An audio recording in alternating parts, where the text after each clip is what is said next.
Welcome back, everyone. In this video, I'll be going over players from the Roosters and the Tigers. So first off, from the Roosters, the first player I'm talking about will be Sandon Smith. He's priced at 237k. He'll be probably the starting six for the Roosters in this year.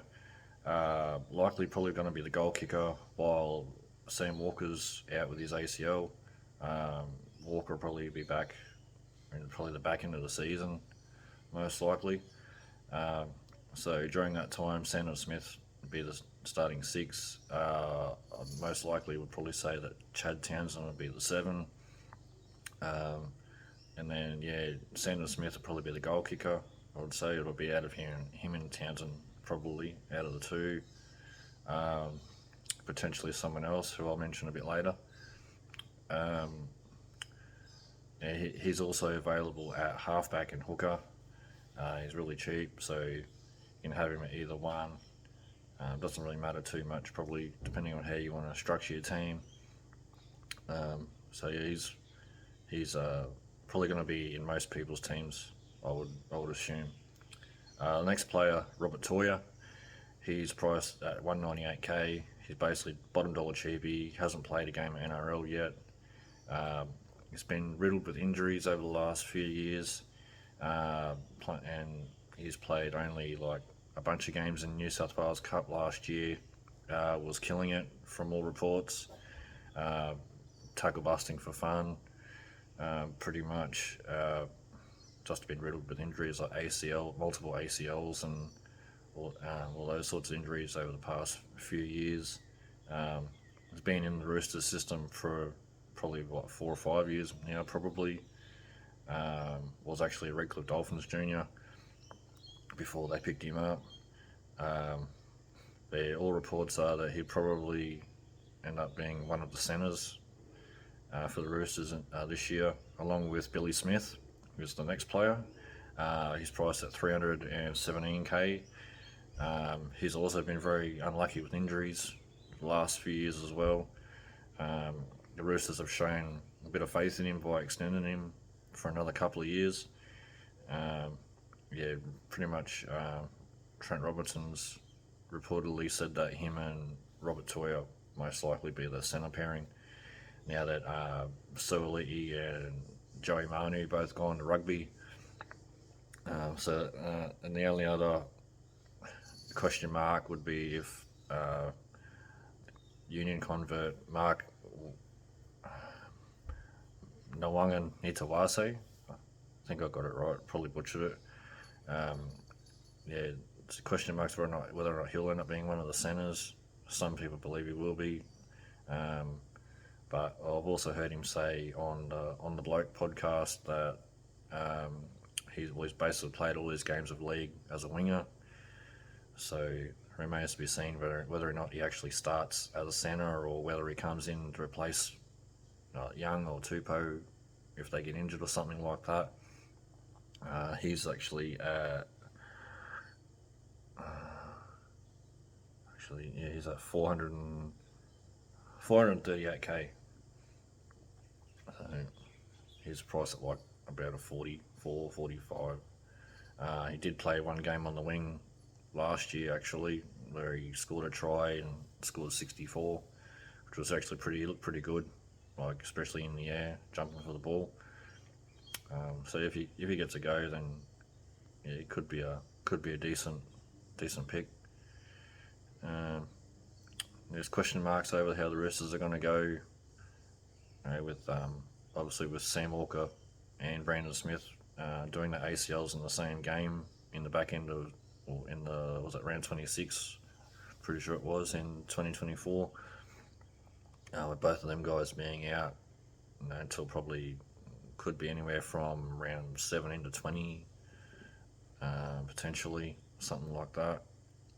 With them guys gone, Luke Keary's gone to England, JWH gone over to England as well.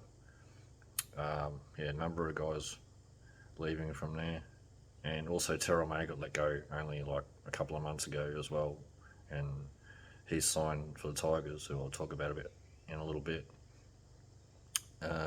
Moving on from them, Next guy I want to talk about is James Tedesco. 2024 was the number one player for total points and also for average. Like he averaged 94 points a game. I only played the one Origin because Dylan Edwards obviously ended up becoming the number one for New South Wales and also for the Kangaroos at the end of the year.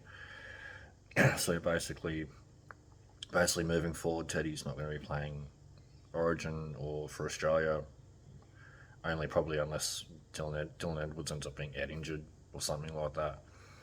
Yeah. Whether he goes as good as last year's, remains to be seen with all the guys gone. For me, I'd probably avoid to start with. If he does drop a bit of cash, he'll be probably be a good pickup once he does drop a bit of cash, especially probably from the middle part of the season onwards.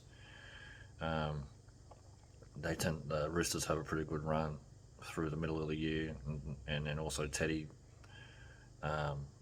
pretty much always goes fairly big towards the back end of the year as well, especially on the run home.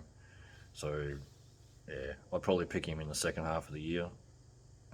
Hopefully by then he's dropped cash, and yeah, he'll probably be a good guy to finish the year with.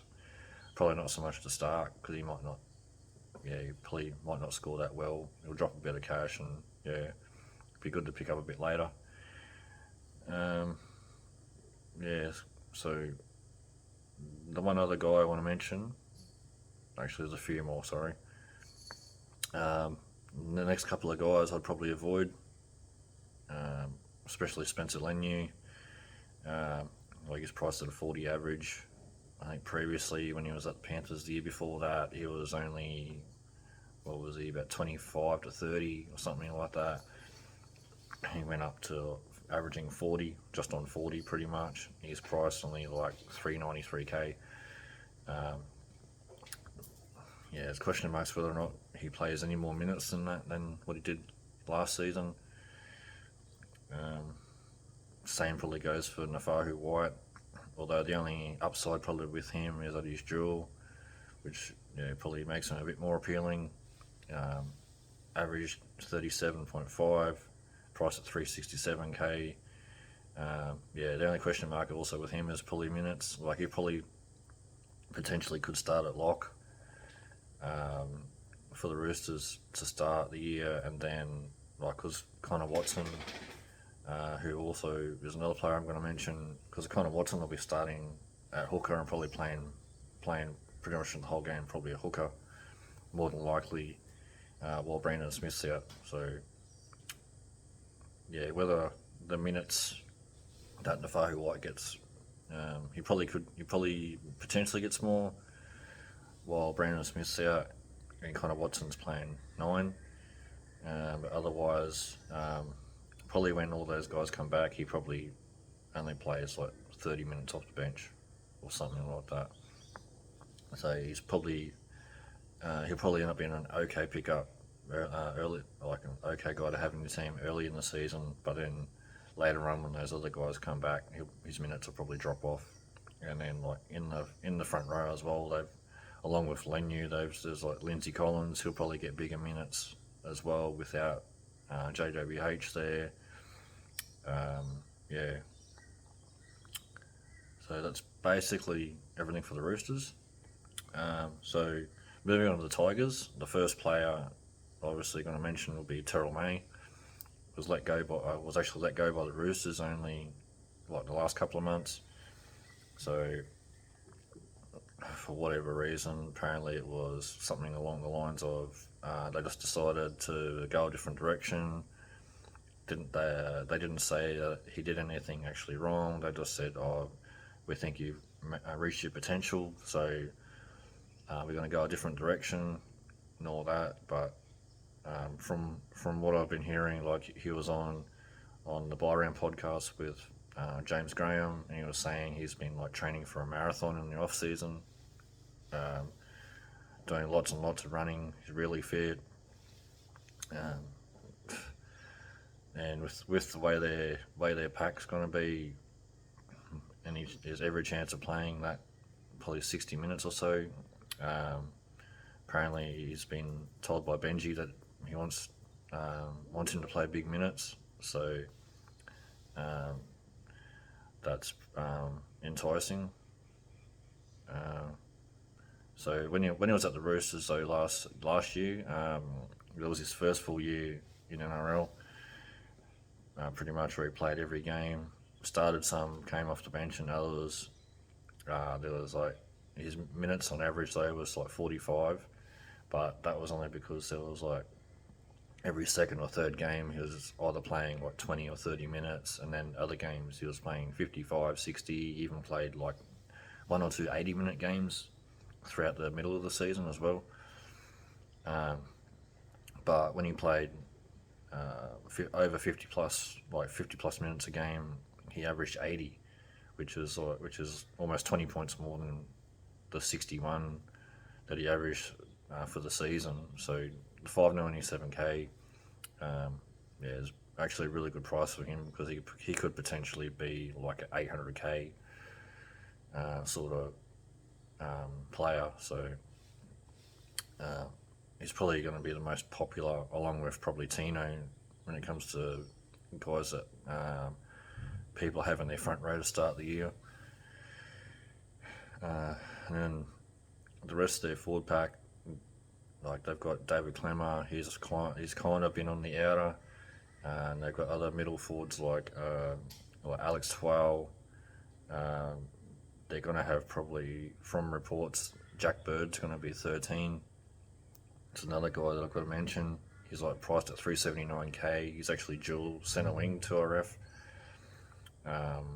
He'll probably be reasonably popular if he plays big minutes at 13.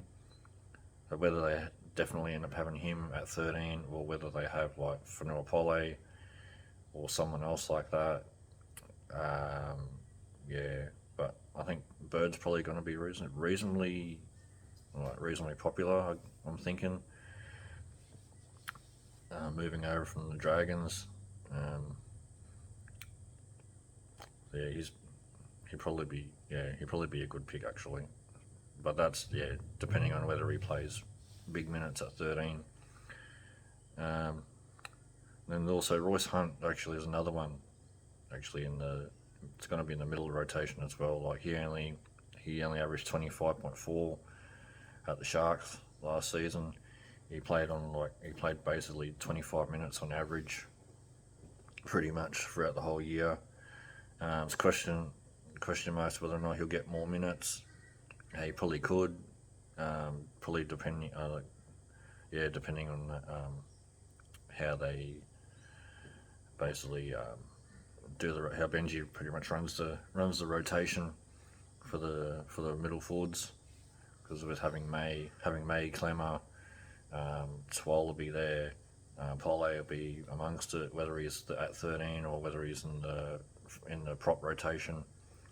Yeah, because along with like the guys coming in, they lost Stefano, and he was playing like 50 odd minutes a game, so that's probably where May's minutes comes from, most likely. So moving on from them, the next one I want to mention is Jerome Luai, the $1 million man for the Tigers. So he'll be going over there to play at 7, alongside Lockie Galvin. He's priced at a 59.5 average, so it's 582k. He averaged 59.5. Playing 7 though, when he was, I get that it's from playing at the Panthers though, so it's like a team obviously that's won 4 premierships in a row. Mostly playing 6, but he's got a good sample size at the Panthers, where he played 7 without clearing the team. He was quite good. He had several games where he actually turned up when he was playing in the 7. Whether he can take that over to the Tigers is yet to be seen. No one really knows.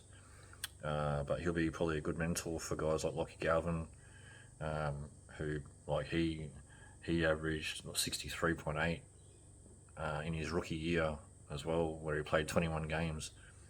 Yeah, like at the end of the season, he actually averaged more than Cam Munster. Like to start this year, like he'll be 624k. He's like 15k more than Munster, which like no one would have thought that. Like considering that the Tigers got the wooden spoon, so like more than likely they'll be a much improved team. Well, hopefully for Tigers fans out there anyway, they'll be a much better side. Now they got someone like Luai to steer the ship. Be actually quite interesting.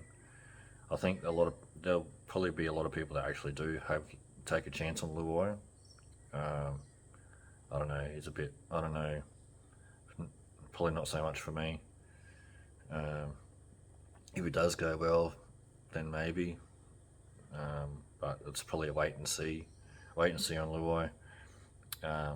Galvin, if I wanted to spend a bit more money on a 5'8", and if I knew like for sure that like the Tigers were really going to like come out and kill it, then maybe. It's definitely a star. Definitely like in the early ages of becoming a star player in the NRL. Probably going to be he's star in the making anyway. Another guy I want to mention because of Isaiah Papali'i going to the Penrith Panthers. It leaves another back row spot open at the Tigers. So more than likely it'll have Samuel Afonu as one of them, like he was for most of the 2024 season. More than likely he'll probably end up still being on the other edge. So it leaves another one open. A guy that stands out for me that has every chance of taking that spot is Alex Seyfarth, depending on how you want to pronounce it. He's only priced at 435k. If he picks up the spot and goes well, he could make a little bit of coin. Could be a handy guy to have. He'll probably be a pod. Not many people will probably have him because all the popular guys probably, and depending on how many guns people have and how people format their teams and whatnot. But yeah, I thought he was probably interesting. So that's probably just about it for the Tigers that I want to mention today. So if you're liking this content, please remember to like and subscribe, and I'll see you in the next one.